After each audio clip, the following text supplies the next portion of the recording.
Now let's look at the Southern Republican Party. A major goal of Republicans in Congress was to create a Southern Republican Party. This is one reason they championed giving black men the right to vote. They would succeed in doing this,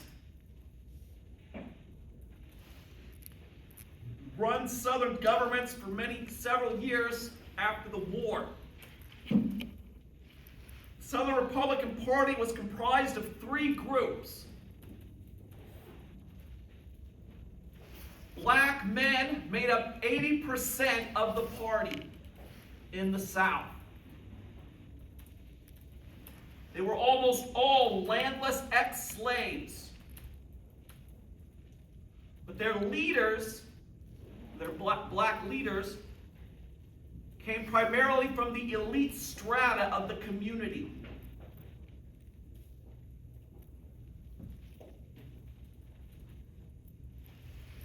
On the other hand, blacks held no more than 15 to 20% of elected offices at the height of Reconstruction in the early 1870s.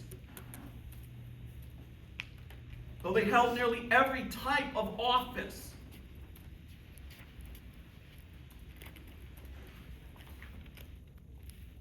From local magistrates and sheriffs to state legislators to U.S. congressmen. Several served as lieutenant governors, secretaries of state, and state treasurers. But no black man was elected governor.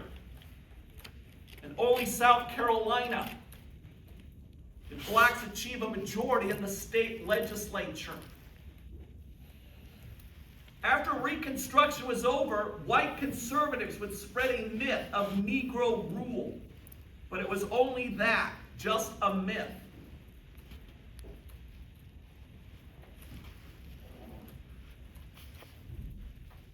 The other two groups were whites, obviously making up 20% of the party.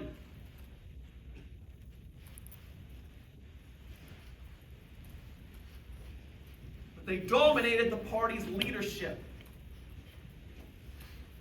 The carpetbaggers were from the North,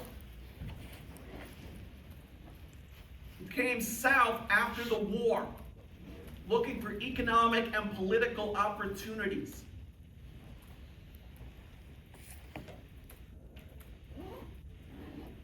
Most of them were former Union Army officers.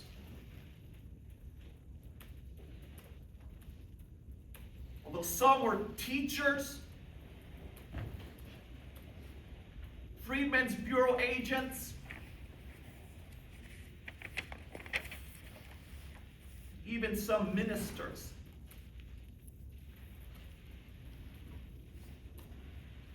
They were generally well educated.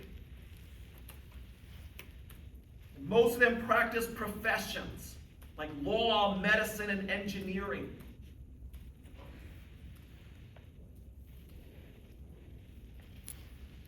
They made up at most 2 to 3% of the Republican Party.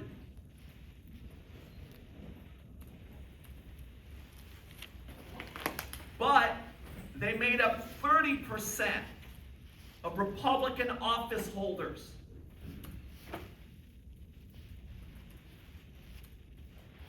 They had much greater influence in the party than their numbers warranted.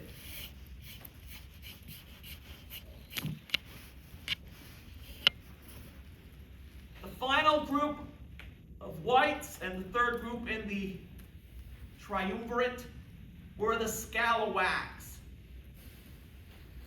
These were native-born Southern whites.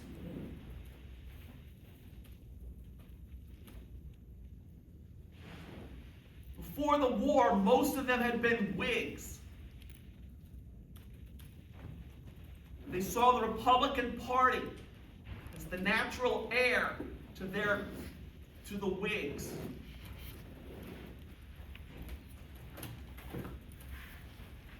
Most of them had been Unionists and opposed the Confederacy.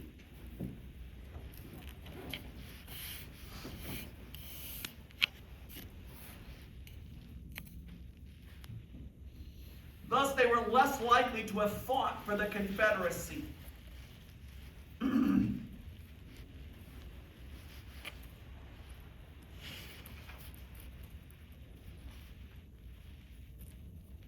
majority of them were yeoman farmers from the upland counties, places like East Tennessee, western North Carolina, West Virginia, and northern Georgia, Alabama, and Arkansas.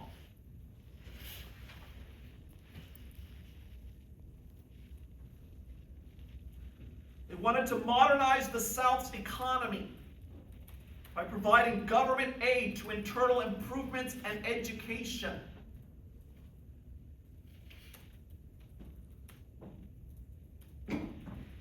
This was a fragile coalition. Blacks and whites, natives of the South, immigrants from the North,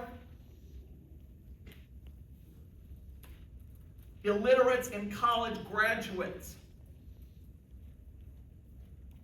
The party was weakest at the seams.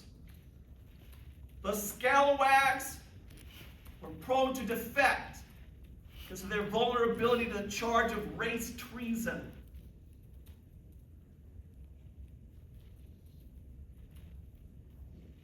Plus, carpetbaggers and scalawags looked at one another with caution and doubt as they battled for offices in the party. Blacks initially supported the carpetbaggers more often, which further alienated scalawags.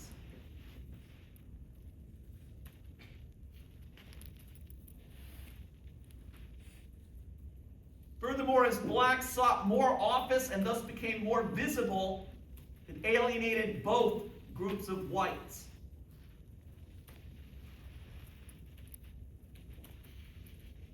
So the party was badly divided.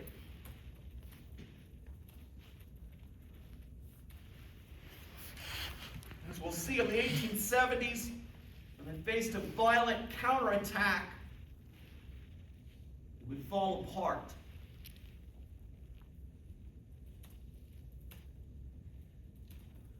Before this, the Republican governments did score notable achievements.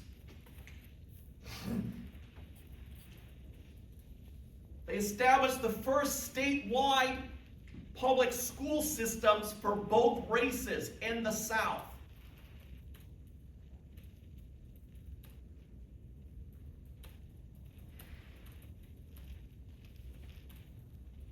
They provided state aid to railroad construction.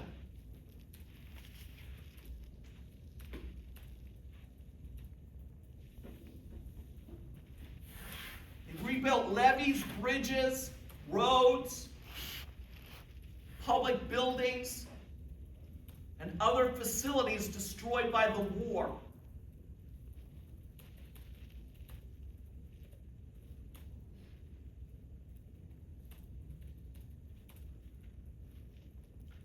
And they passed civil rights and anti-discrimination laws that, while seldom enforced, nonetheless showed at least a theoretical commitment to racial equality.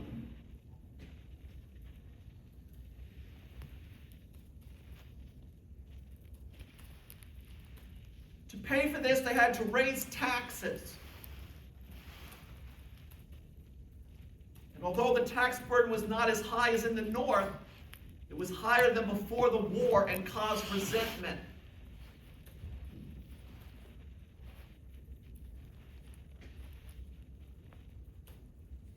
They also sometimes ran up debts and were accused of corruption.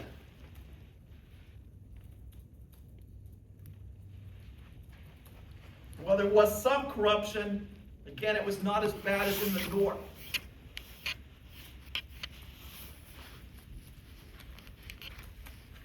But the biggest problem they faced were white conservative Southerners who called themselves redeemers. dominated the Democratic Party.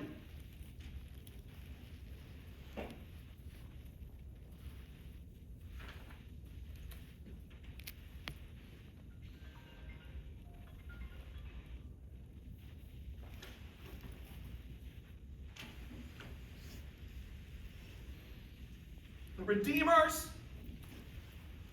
complained about high taxes, corruption, debt, etc. But the real issue, the primary motivation, was white supremacy. They wanted nothing to do with biracial democracy.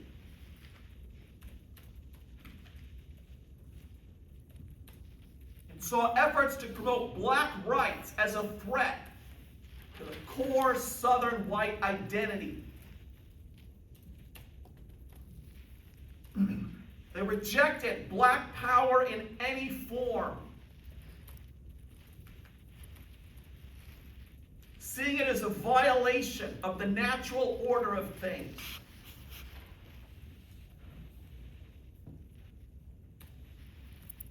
Thus, they tried to stop every effort to promote political equality. There was no gray in their argument. You're either with the whites or the blacks. If you're a white who chooses the blacks, then you're a race traitor.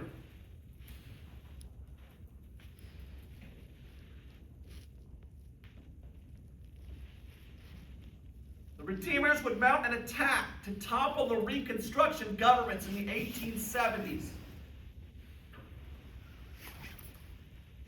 It relied heavily on terrorist violence. This was not a last resort, but the first resort. Lynchings were frequent. Many conducted in public, watched by hundreds of people.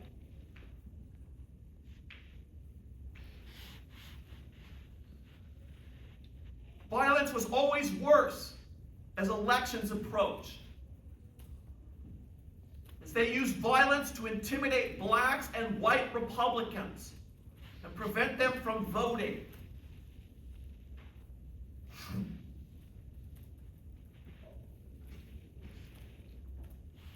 This terrorist violence was carried out by secret societies.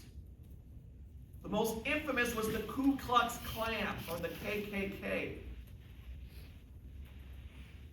Originally formed a year after the Civil War in Tennessee by former Confederate officers as sort of a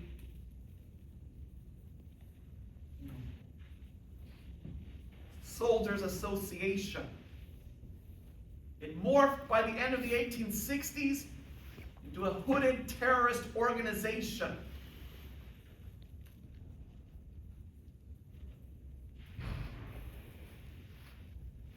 Recruited members from all classes of Southern white society. It was dominated both among its leadership and its ranks by former Confederate soldiers. Officers dominated the leadership.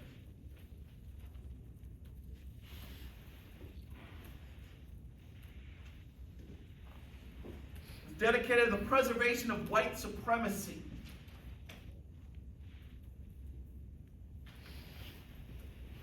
Punished blacks who left their employers or complained of low wages.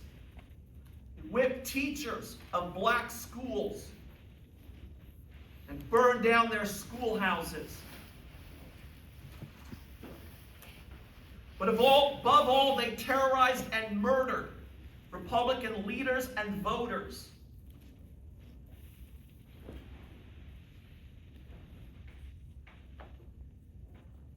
At times, the Klan would attack and kill whole communities of blacks.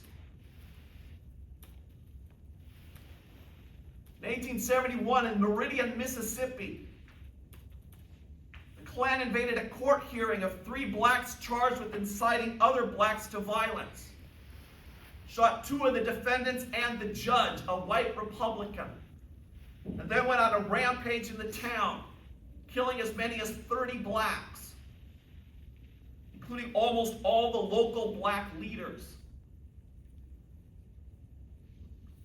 The Klan and other such militias were the military arm of the Democratic Party. By the early 70s, the Klan's violence was so bad that Congress passed the Enforcement Acts.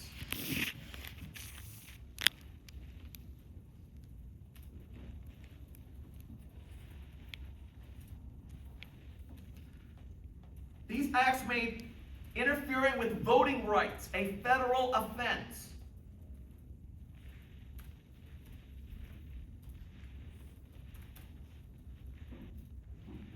Made it a felony to deprive another person of his civil and political rights.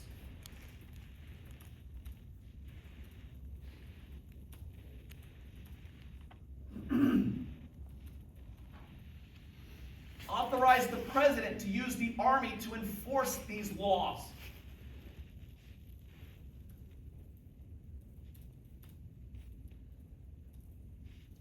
Empowered him to suspend the writ of habeas corpus in areas he deemed necessary.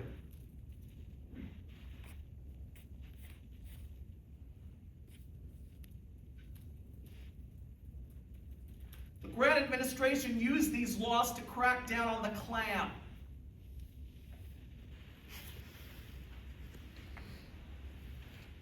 The Attorney General sent spies to infiltrate the Klan and learn about its movements, leaders, and members. Grant declared martial law in several counties and sent U.S. cavalry to chase down the fast-riding Klan members. They arrested thousands of Klansmen, and thousands more fled their homes to escape arrest.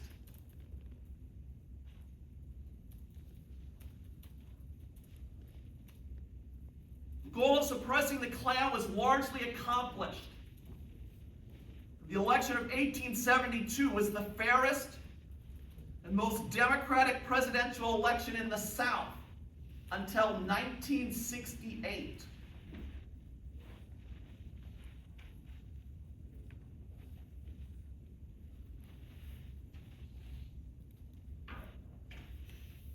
The Redeemers would adopt new tactics in the face of the Enforcement Acts. First, they targeted the Scalawags, accusing them of race treason. This led most Scalawags by the mid-1870s to abandon the Republican Party.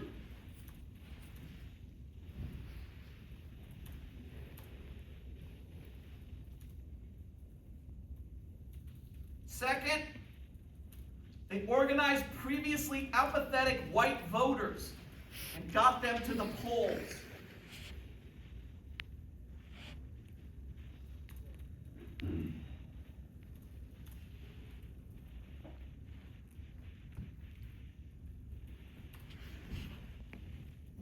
And third, they continued to use violence, but not by organized groups like the Klan. Instead, they used loosely organized groups that could be quickly disbanded or reformed when necessary. And they only brought them out right before elections, which made it difficult for the federal government to respond.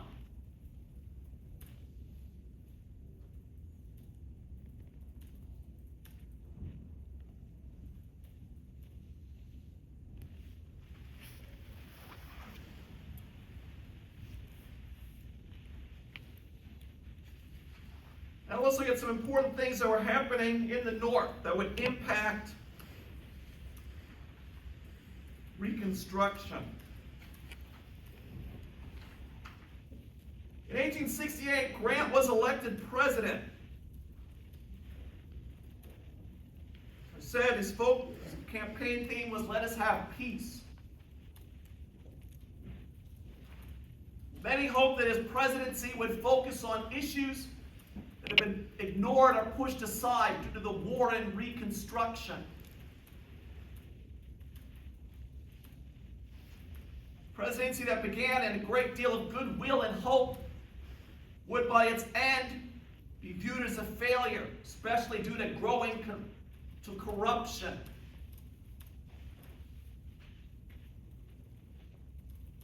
One of the most consequential actions taken, although not realized at the time,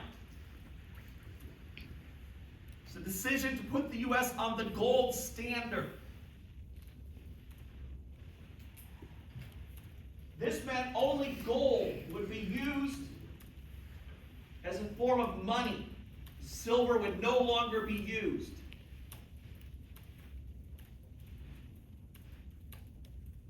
So the amount of money in the economy would be based on the amount of gold available.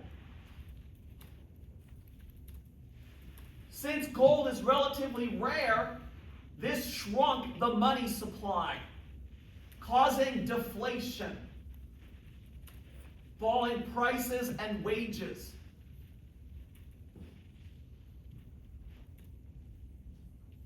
This was great for industrialists, as it made the resources they needed to make things cheaper. And then they could sell products cheaper, but in greater quantity, thus increasing profit. But it was terrible for anyone who makes raw materials, like say farmers, or timbermen, or cattlemen, because the value of their product falls. So they're not making as much money. This will eventually become a major political issue, although not in the 1870s. The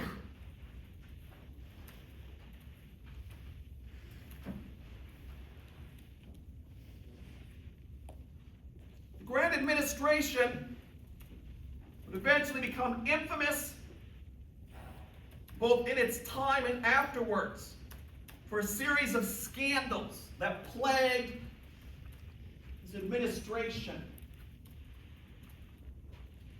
Although in reality, most of them began before his presidency.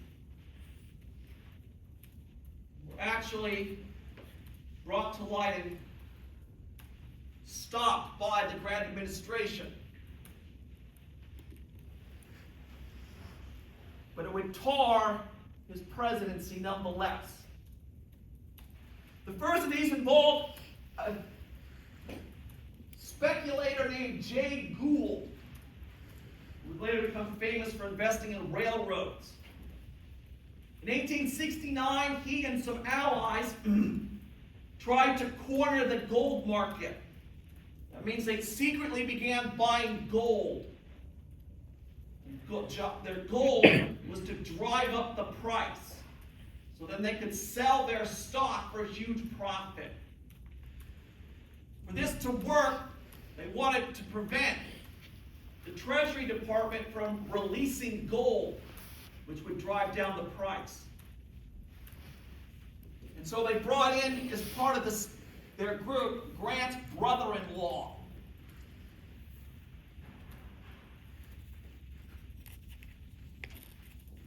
The whole thing caused a panic on Wall Street. Eventually, Grant ordered the Treasury Department to release gold, but nonetheless, many investors were wiped out, while Gould and his pals made off with a fortune. Because Grant's brother-in-law was involved, it tarred the Grant administration.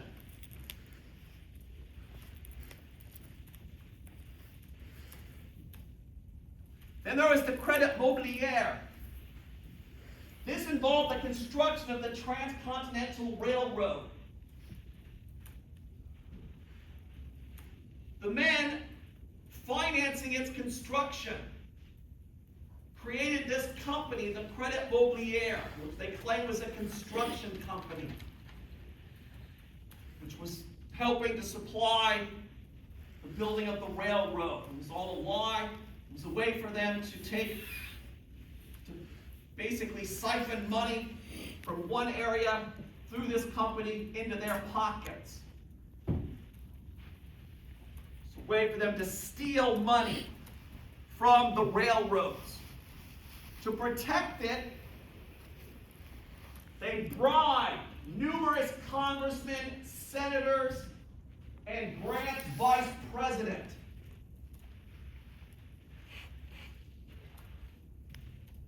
The scandal eventually was discovered in the early 1870s. Imagine the horror and anger it caused. Again, it tarred the Grant administration. Finally, there was the whiskey ring. One of the few taxes that the federal government levied was on whiskey, distilling whiskey. In St. Louis and some other Midwest cities for years, whiskey distillers had bribed Treasury agents to not collect the tax. In the early 1870s, it was alleged that even Grant's secretary had been in on the bribes. In those days, secretaries were men. Eventually, this was discovered by the Justice Department. People were arrested. The ring was destroyed. But of course, because Grant's secretary was implicated, it was more bad news for the Grant administration.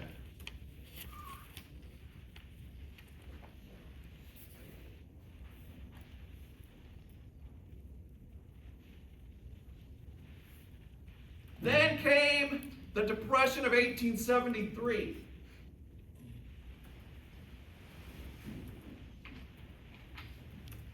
The first industrial depression in American history.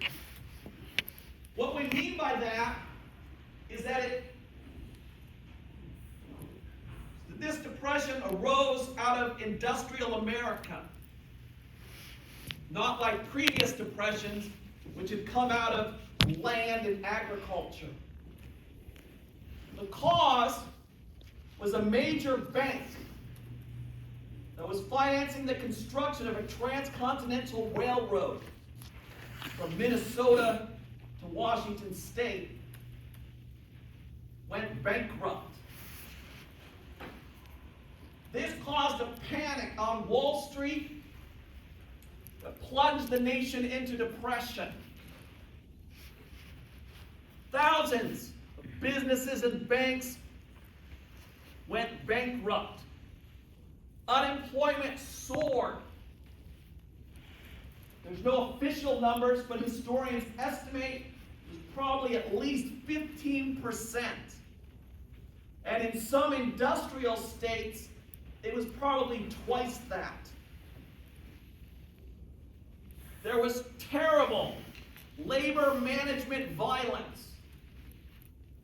When I mean violence, I mean actual fighting and killing. Hundreds died. Millions of dollars of property and equipment destroyed. Would last for 6 years. It's the worst depression in American history to that time.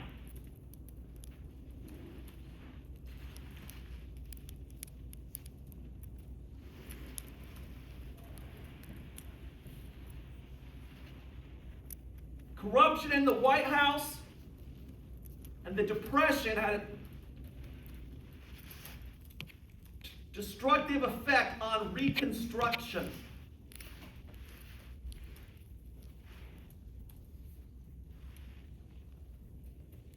Northerners focused more on the issues of depression, labor dispute, and corruption than on what was happening in the South. In the mid-1870s, they were tired of Reconstruction.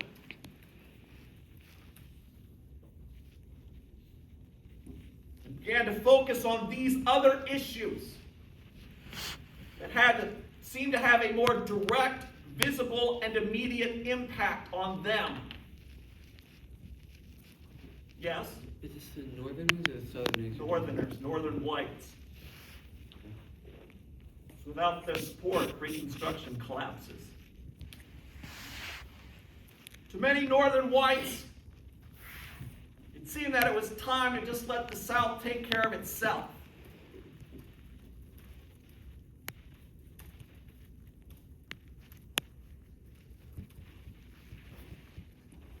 It would all come to a head in the election of 1876,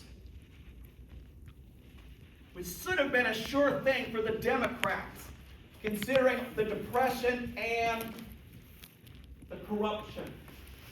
They nominated for president Samuel Tilden, a New York lawyer who made his reputation taking down corrupt governments in New York City. They were definitely playing up the corruption angle. The Republicans seemed almost doomed.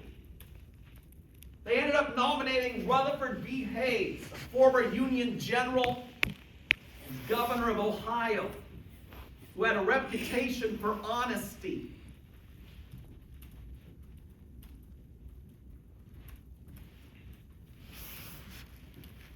When the votes were counted on election night, Tilden was clearly winning both the popular vote and in the Electoral College.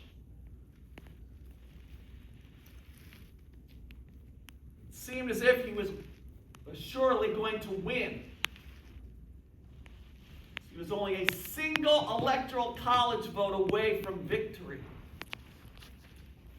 But an astute Republican politician noticed that the returns from 3 southern states were not coming in: Florida, Louisiana, and South Carolina. He saw here an opportunity to steal the election.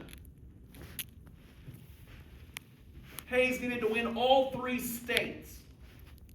In all 3 of them, which had Republican governments, there was widespread violence by Redeemer militias to intimidate blacks. And there was corruption by Republicans to try and fix the vote in those states. For months, the country debated who won. As Inauguration Day approached with no president, it seemed as if the country might descend into another civil war. But this one would be Republican versus Democrat.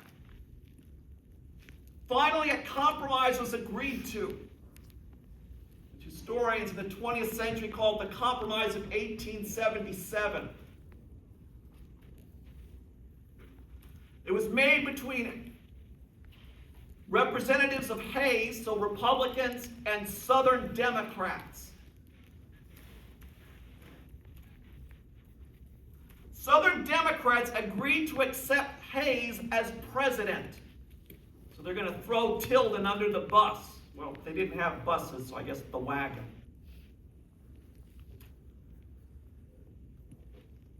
In return, Hayes agreed to stop enforcing Reconstruction.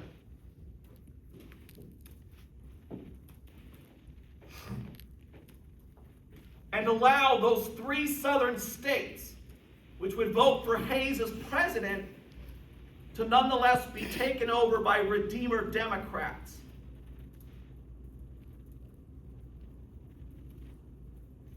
Southern Democrats made vague promises to protect the rights of black men.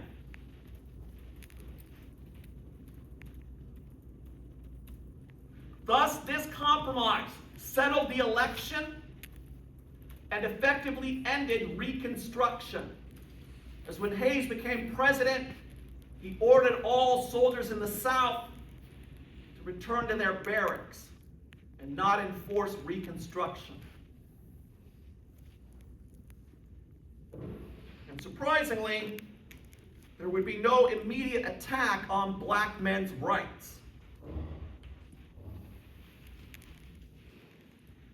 So Reconstruction came to a sad end. So here you can see the map of the election victory.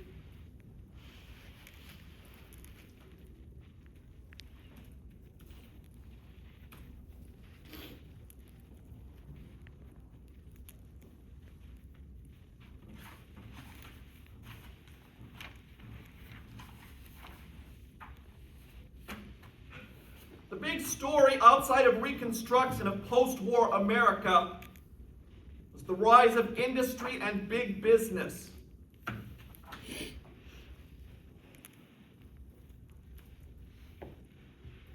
Industrial America in the late 19th century was centered in the Northeast, the states in pink, and increasingly across the upper Midwest. The South and the West produced raw materials for northern factories. In effect, they became colonies of the North.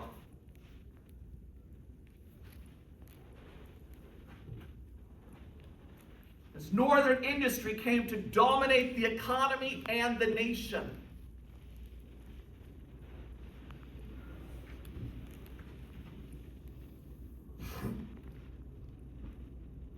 Let's look at the reasons for this rapid growth of industry.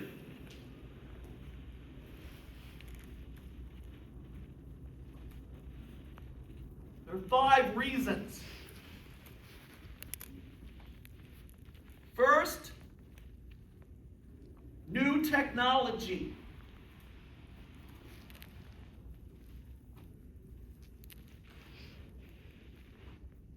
This allowed for the creation of new products and markets, and more efficient, cost-effective manufacturing, and sometimes created entirely new industries. So let me give you some examples. Refrigerated railroad car, machine tool making, the telephone, the internal combustion engine, the motion picture camera, the assembly line, and on and on.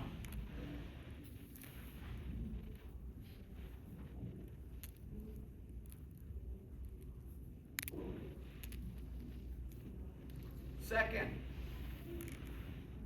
improvements in transportation, especially with steamships and above all with the railroad. This allowed for the rapid movement of goods from extraction to factory to market.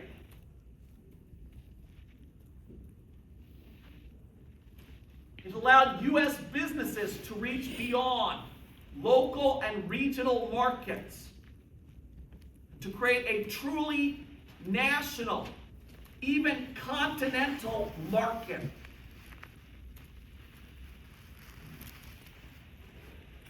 This was a major reason why the U.S. developed so quickly into an industrial superpower.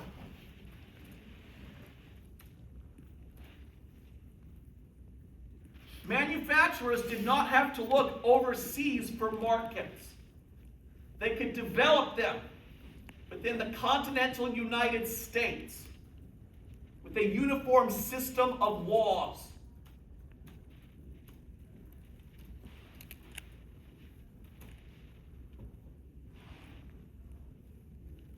Third, improvements in communication.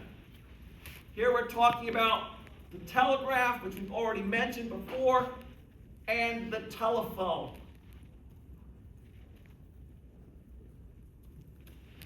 To allow for the rapid communication of economic information, as well as other kinds of information.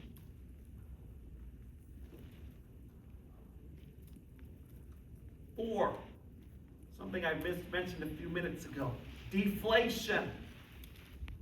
The rapid drop in prices greatly benefited, as I said, manufacturing. So I won't say anything more about that.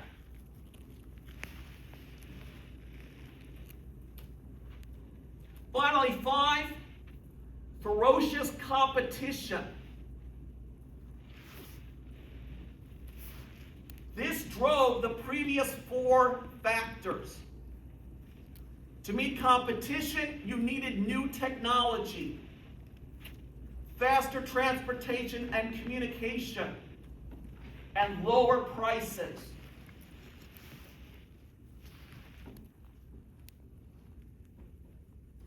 It created a cutthroat, no-holds-barred climate in which competitors attempted to destroy one another,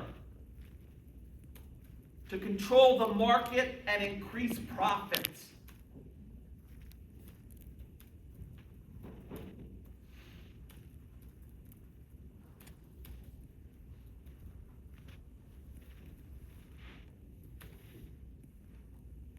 Manufacturing in America grew rapidly because it adopted 3 new concepts that would come to define American manufacturing.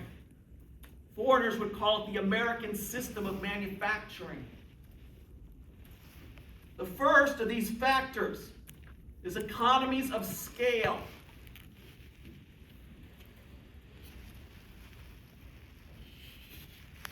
This meant that by making more of something, it becomes cheaper to make.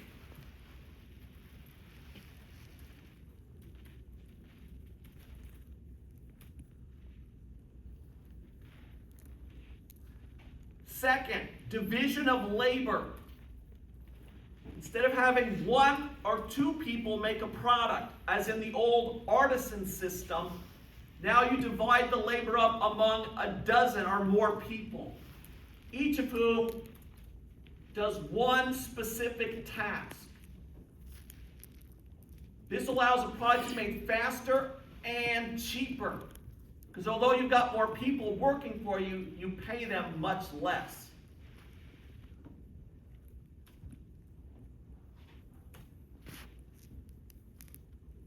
Finally, the third, continuous flow. Never stop making the product.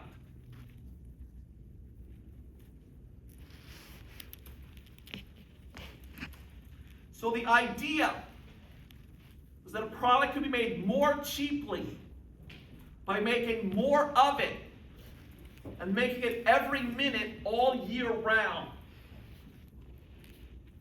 This can be seen in the meatpacking business. Cattle were shipped from Kansas to Chicago, where they were placed on an assembly line. The cows went in and were slaughtered. And then there's a continuous flow of carcasses, moving from one worker to the next. Each employee had one task, which they perform with numbing repetition all day long. This allowed the Union stockyards, one of the largest in America, to daily slaughter and process 75,000 cattle and 300,000 hogs, so northern urbaners could have meat for dinner.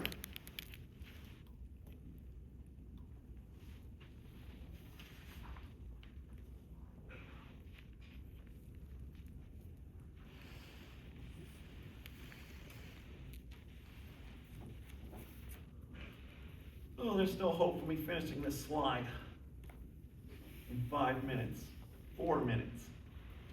So, your tasks will cover the Civil War, all its horrific glory, Reconstruction, all its depressing finality, and the slides we just went over. I think it was one slide. This slide, industry after the Civil War.